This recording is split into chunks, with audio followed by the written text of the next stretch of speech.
Gue kemarin memilih tidak berbicara soal Omnibus Law karena gue sadar gue belum segitu pahamnya soal Omnibus. Jadi daripada gue bikin salah persepsi, mending gue diem, anteng. Saya tidak pernah bikin video baru begini, tapi buat kalian yang suka komentar, Abdur mana suaramu, mana kritikanmu, bagaimana dengan nakoda kapal tua kita, Ibu Pertiwi menangis melihatmu, tai kucing. Mari kita bahas Omnibus Law ya.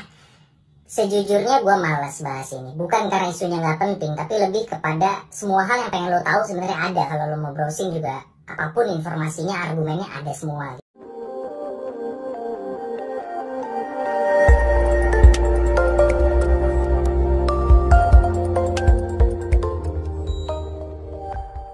Gue kemarin memilih tidak berbicara soal Omnibus Law karena gue sadar gue belum segitu pahamnya soal Omnibus. Jadi daripada gue bikin salah persepsi, mending gue diem, anteng. Nah udah diem, udah anteng, masih dituduh provokator. Allahu Akbar. Biasa dituduh imposter, tiba-tiba dibilang provokator, kan kaget hamba. Ya Allah. Tapi walaupun begitu teman-teman, jangan takut untuk bersuara di sosial media, karena menurut gue sosial media merupakan wadah perjuangan yang baru untuk kita. Jangan takut, tapi tetap harus hati-hati karena di situ ada UU ITE. Nah kalau mau aman dari UU ITE, jangan sebut nama, jangan sebut instansi, jangan tampilin visual, jangan bersuara. Ya emang itu yang paling benar. Bercanda, Indonesia kan negaranya demokrasi banget. Kebebasan berbicara kita kan dijamin loh, aman. Bener. Lagian lo kalau mau kritik pemerintah, apa sih mau lo kritik? Orang kerjanya udah bener banget. Lu lihat tuh anggota dewan, buset, nyusun RU-nya cepet banget, kilat, bahkan sampai ketok palunya aja tengah malam saat orang-orang pada mereka ketok palu. Kan itu bukti kerja keras. Ya walaupun gua nggak tahu kenapa ketok palunya tengah malam ya.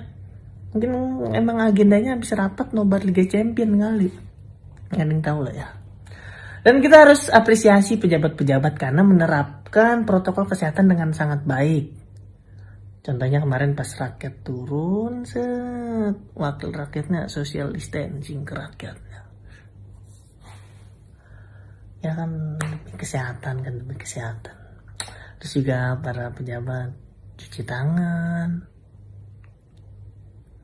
Dan demi alasan kesehatan beberapa mahasiswa kita di lockdown.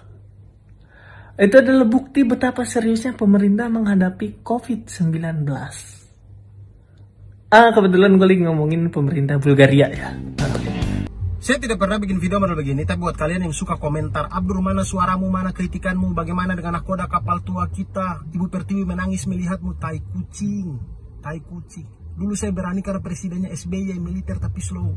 Ini ada yang katanya slow tapi rasanya otoriter. Saya bisa apa? Bisa mati, tai pus. Turun ke medan perang itu kita harus paham posisi. Tidak semua marksman, tidak semua tank. Harus ada yang role support. Bantu-bantu jungle, sembunyi di rumput, kasih-kasih emot. Waktu war jaga jarak di belakang, begitu. Pakar-pakar kan sudah kasih pandangan, bantahan. Ikuti, pelajari. Apalagi yang kalian harapkan dari saya gitu. Saya bisa bicara apa? Omongan saya tidak akan lebih baik dan lebih jelas daripada mereka. Kita ini seperti gerak jalan begitu, yang pimpin kita aktivis, para pakar dengan kiri, kanan, kiri. Ada yang mengikuti dengan bersuara, ada yang mengikuti dalam diam. Tapi kita semua satu barisan, bagus. Kalian-kalian ini, itu yang jadi tai kucing di jalan, merusak barisan. Slow. Yang kita lawan ini pintar adu domba. Jadi jangan mau jadi domba. Harus ada yang jadi macan, ayam, komodo, cendrawasih, ketupat, ya apa terserah. Yang penting buat mereka bingung, sehingga mereka mau adu domba, dombanya tidak ada. Yang turun ke jalan kita doakan, bantu dengan open donasi kalau ada. Baik mereka yang berdarah-darah di jalan maupun kita yang support dari kejauhan, itu sama-sama dalam satu barisan perjuangan. Perjuangan saja ya, tanpa logo-logo hewan. Kita ini, orang Indonesia ini ya, mudah terpancing, gampang lupa. Sekarang heboh, semua heboh. Tapi nanti 2024 lupa. Mereka lagi yang menang, bodoh sekali. Follow orang-orang yang konsisten untuk berbicara tentang pelanggaran-pelanggaran negara biar kita tidak lupa, biar tidak mudah terpancing waktu mereka pecah isu vokalis nyapres atau kata anjay atau apalah begitu. Jangan mau dibodohi. Panjang umur perjuangan. Oke, mari kita bahas Omnibus Law ya. Sejujurnya gue malas bahas ini. Bukan karena isunya nggak penting, tapi lebih kepada semua hal yang pengen lo tahu sebenarnya ada. Kalau lo mau browsing juga, apapun informasinya, argumennya ada semua gitu. Tapi dari komen-komenan di postingan sebelumnya gue lihat kayaknya memang banyak yang belum aware sama kenapa sih undang-undang ini diributin. Gue akan bahas sangat personal buat gue yang bikin gue resah, yang bikin gue merasa perlu membahas adalah rasa ketidakadilan kalau buat gue pribadi. Karena kita nggak mungkin ngebahas semuanya, undang-undang ini kompleks banget. Gue akan highlight beberapa poin yang sangat sederhana sekali, yang membuat teman-teman harus aware kenapa sih orang tuh pada ribut. Ya, ada beberapa poin. Misalnya tentang karyawan kontrak. Karyawan kontrak sebelumnya di Undang-Undang Ketenagakerjaan itu ada peraturannya teman-teman, ada periodenya. Karyawan kontrak itu maksimal 2+1, jadi 2 tahun ditambah 1 tahun. Kalau udah 3 tahun, itu udah nggak bisa lagi karyawan kontrak, dia harus diangkat jadi karyawan tetap. Jadi, masa depannya lebih terjamin. Sekarang, tidak ada lagi pengaturan tentang periode maksimal karyawan kontrak. Jadi yang terjadi apa? Lo bisa seumur hidup jadi karyawan kontrak.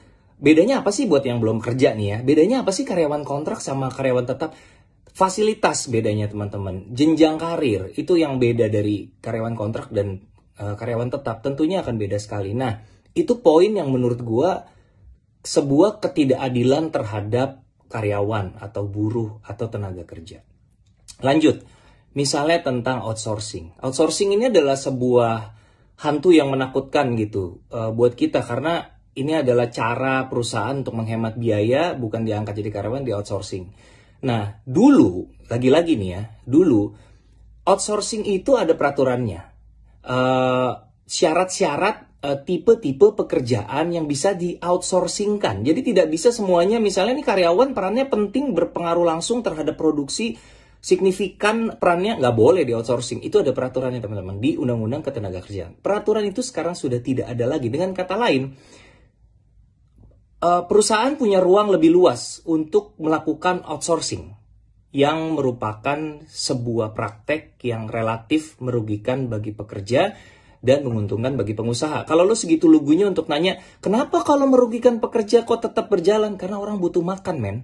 Karena orang butuh duit, orang butuh kerja. Sementara supply dan demand-nya adalah pencari kerja lebih banyak daripada pekerjaan yang ada.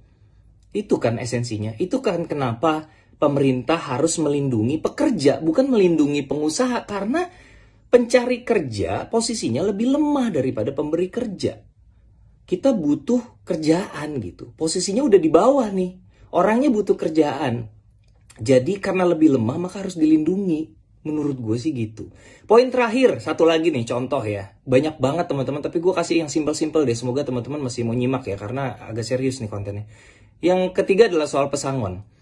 Pesangon adalah uang yang diberikan kalau seorang karyawan itu di PHK. Di Undang-Undang Ketenagakerjaan, pesangon ini diatur poin minimalnya. Jadi ada batas minimal nih. Misalnya lo dipecat di PHK, wah saya udah mengabdi sekian puluh tahun, maka saya berhak mendapat pesangon minimal berapa. Di undang-undang yang baru, minimal itu dihapuskan. Tidak ada lagi minimal. Yang ada adalah maksimal. Bagaimana gue bisa percaya undang-undang ini membela rakyat, membela buruh, membela tenaga kerja, kalau poin yang jelas-jelas tadinya membela rakyat, ya ini mempertahankan pesangon minimum, diganti jadi pesangon maksimum yang jelas-jelas menguntungkan pengusaha. Itu hanya sedikit contoh teman-teman. Jadi banyak banget kalau lo mau cari. Keep yourself informed. Oke?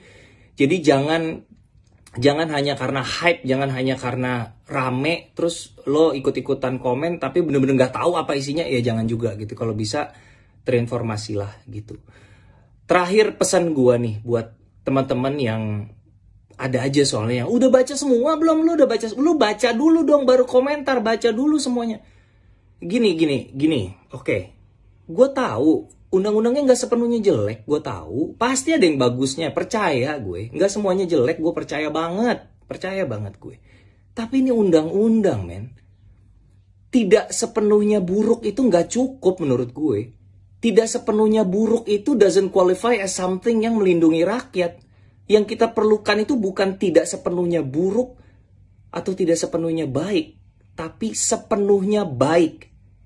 Itu yang layak kita dapatkan sebagai warga negara Indonesia. Menurut gue.